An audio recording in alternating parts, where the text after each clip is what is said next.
and grab hold of the starting job. Yes, but I don't think we're going to know which one until we get deep into August. Now, I think, we track the reps everybody was getting at practice throughout the OTAs and minicamp. But when you talk to people there, they just want to make sure everybody got what they needed. And that, Kenny Pickett, we find out if he has the goods to be the starter. Joe Flacco, they back him off a little bit. He's 40. He may not need as much. The rookies, SHEDEUR, Sanders, and Dillon Gabriel, what do they need to learn to make the transition from the college game to the pro game? That's what the spring was about for the Browns quarterbacks. Now we get into training camp, late July, early August. I think that's when the competition starts, and the way they stack those reps will tell you a lot more. It's really unfair now with the new preseason games because you're not going to get the reps, you're not going to get the opportunity. So I wonder which one of these quarterbacks are going to get traded.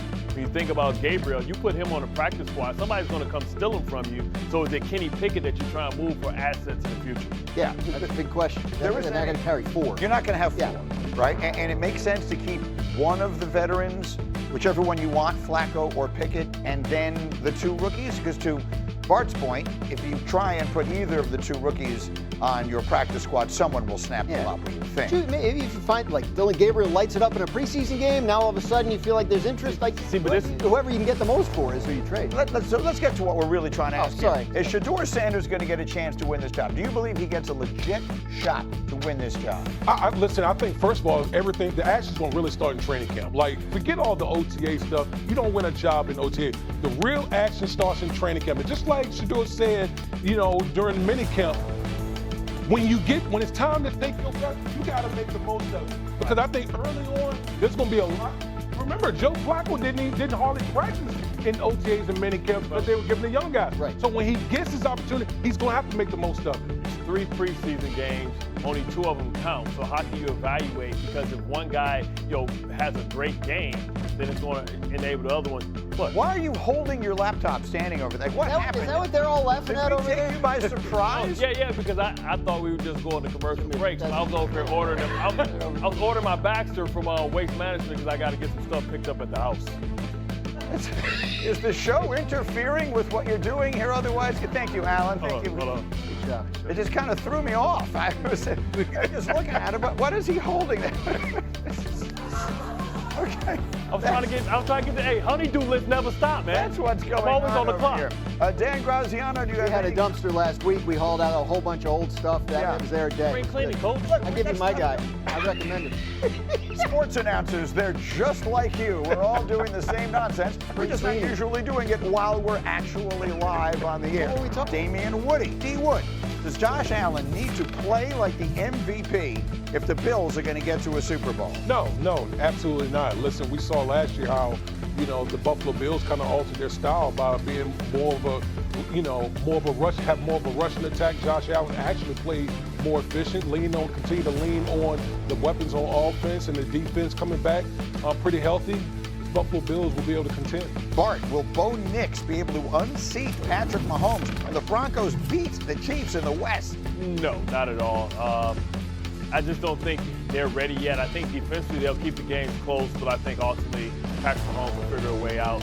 They were vulnerable last year because of their tackles were vulnerable. They addressed that in the offseason. I think this is the year that Patrick Mahomes continues to be dominant. Okay, and then Graz, can any of Cleveland go? No, he's got 2 more guaranteed years on his contract after this one. He was, as we just discussed, the #1 pick. Those guys get a long leash. I do think there are some interesting factors here. They've built up a lot of good stuff around Caleb Williams. And then it comes out, the stuff in Seth Wickersham's book about how he didn't want to go to Chicago. I wonder if things go badly, how much patience that fan base will have. I get probably a lot because it's been so long since they've had a good quarterback, but he'll get some leash. Yeah, I agree. There's more to dive into that. We will. But let's go to Jayden Daniels. Is he in the MVP race this season for sure? I think he is. I think they surrounded him with all the talent that he wants. And being that dual threat, he's always able to get himself out of trouble no matter if that offensive line is good or not.